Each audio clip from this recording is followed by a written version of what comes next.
राजा साहब को एक दिन कुछ ज्यादा ही सोचने की फुर्सत मिल गई और दिमाग में आया गजब का सवाल। मेरे प्यारे दरबारियों, मुझे पता करना है, घर में किसकी चलती है, मर्द की या बीवी की? चलती तो बीवी की ही है महाराज, लेकिन हम जान देने को भी तैयार हैं ये बात न कहने के लिए। घोषणा करो, जिस घर में पति की चलती हो उसे मिलेगा एक शानदार घोड़ा, और जहां बीवी की चलती हो वहां सिर्फ सेब। राज्य भर में हो गया हाहाकार। घोड़ों से ज्यादा सेब की डिमांड। क्या बात है, सबके घर में बीवियां ही सेनापति हैं क्या? महाराज, मेरे घर में सिर्फ मेरी ही चलती है। बीवी पूछती है, रोटी खाओगे? मैं कहता हूँ, चुप रहो, आज मैं चावल खाऊंगा। वाह, ले जाओ अपना मनपसंद काला घोड़ा, असली मर्द निकले तुम। अभी कुछ ही समय हुआ था कि जवान लौट आया। क्या हुआ जांबाज, वापस क्यों आ गया? घोड़ा भाग गया क्या? नहीं महाराज, महाराज, घरवाली कहती है कि काला रंग अशुभ होता है। काला घोड़ा क्यों लाए? सफेद रंग शांति का प्रतीक होता है। सफेद घोड़ा लेकर आओ। तो महाराज काला घोड़ा ले लीजिए और मुझे सफेद घोड़ा दे दीजिए। ओहो, ये तेरी चलती है या बीवी की? जा बेटा, घोड़ा यहीं छोड़ और सेब ले जा। इसी तरह रात हो गई। राजमहल का आंगन खाली हो गया। सब लोग सेब लेकर चले गए। राजा जी गहरी नींद में सो रहे थे। तभी मंत्री ने सैनिक को राजा जी को उठाने के लिए कहा। राजा ने कहा, कहो महामंत्री, कैसे आना हुआ? माफ कीजिए महाराज, मैं कह रहा था कि महाराज, आपने सेब और घोड़ा इनाम में रखा, इसकी जगह एक मन अनाज या एक सोने की मोहर रखा होता तो लोग कुछ दिन खा सकते थे या सोने के जेवर बनवा सकते थे। राजा ने कहा, मैं तो इनाम में यही रखना चाहता था, परंतु महारानी ने कहा सेब और घोड़ा ही ठीक है, इसलिए ये इनाम रखा। इस पर महामंत्री ने तपाक से कहा, महाराज, आपके लिए भी सेब काट दूं।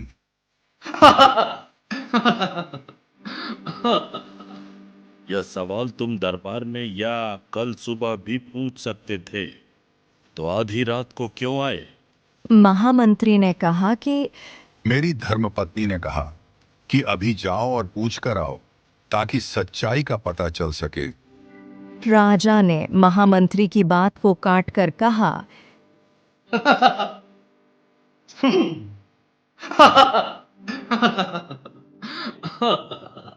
महामंत्री जी, सेब आप खुद ले लोगे या घर भेज दिया जाए? एक हरे भरे गांव के पास पहाड़ों की गोद में एक ग्वाला बंसी अपनी कई गायों के साथ रहता था। उसकी सभी गायों में से राधा उसकी सबसे प्यारी गाय थी। राधा न सिर्फ सुंदर और सीधी थी, बल्कि बहुत सच्ची और समझदार भी थी। राधा का एक छोटा और प्यारा बछड़ा था, जिसका नाम था गोपी।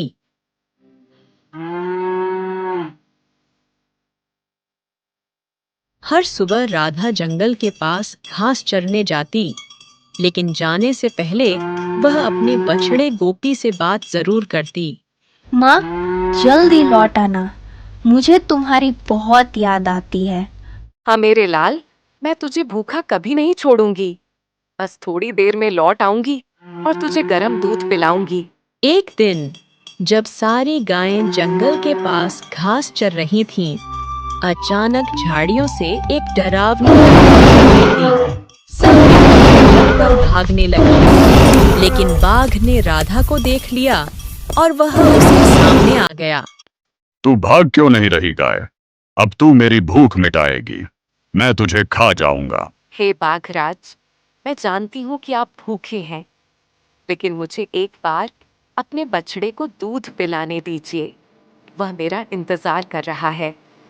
अपने बच्चे को दूध पिलाकर लौट आऊंगी।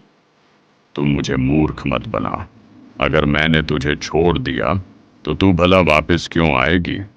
चल, झूठ बोलकर मुझे गुस्सा मत दिला। मैं झूठ नहीं बोलती। मैं वचन देती हूँ, अपने बच्चे को दूध पिलाकर लौट आऊंगी। बाघराज ने राधा को पता नहीं क्यों छोड़ दिया। शायद उसे राधा की बातों में कुछ सच्चाई लगी। खैर बाघ ने कहा, जा, और मैं तेरा यहीं इंतजार करूंगा।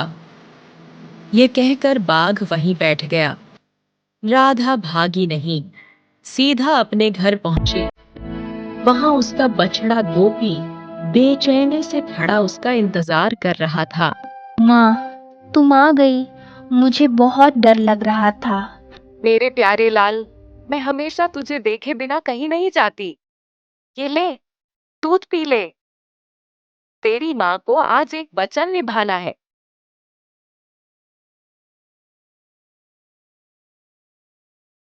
माँ, तुम फिर से बाहर जा रही हो? हाँ बेटा, मैंने एक वचन दिया है, और तुम्हें पता है कि एक माँ अपनी बात से कभी पीछे नहीं हटती। राधा ने अपने बछड़े को आखिरी बार देखा, माथा चूमा और फिर वापस उसी जंगल में चली गई जहां बाघ के रूप में मौत उसका इंतजार कर रही थी। बाघ अभी भी वहीं था, लेकिन जैसे ही उसने देखा कि राधा लौट आई है, वह हैरान रह गया। तू तू सच में लौट आई? तू जानती है ना कि मैं तुझे खा जाऊंगा, फिर भी तू वापस आ गई। हाँ, मैं लौट आई क्योंकि मैंने तुम्हें आने का वचन दिया, और जो सच में धर्म को मानता है वह वचन निभाता है, चाहे जान ही क्यों न चली जाए। उसे पहली बार समझ आया कि सच्चाई और त्याग क्या होता है। मैं तुझे कैसे खा सकता हूँ राधा? तूने मुझे सिखा दिया कि सच बोलना और वचन निभाना कितना बड़ा धर्म है। बाघ ने राधा को जाने दिया और खुद जंगल में लौट गया। राधा अपने बछड़े के पास लौटी और गोपी खुशी से मां से लिपट गया। इस कहानी से हमें यह सीख मिलती है कि चाहे कैसी भी परिस्थिति हो, सच्चाई और धर्म का रास्ता कभी नहीं छोड़ना चाहिए।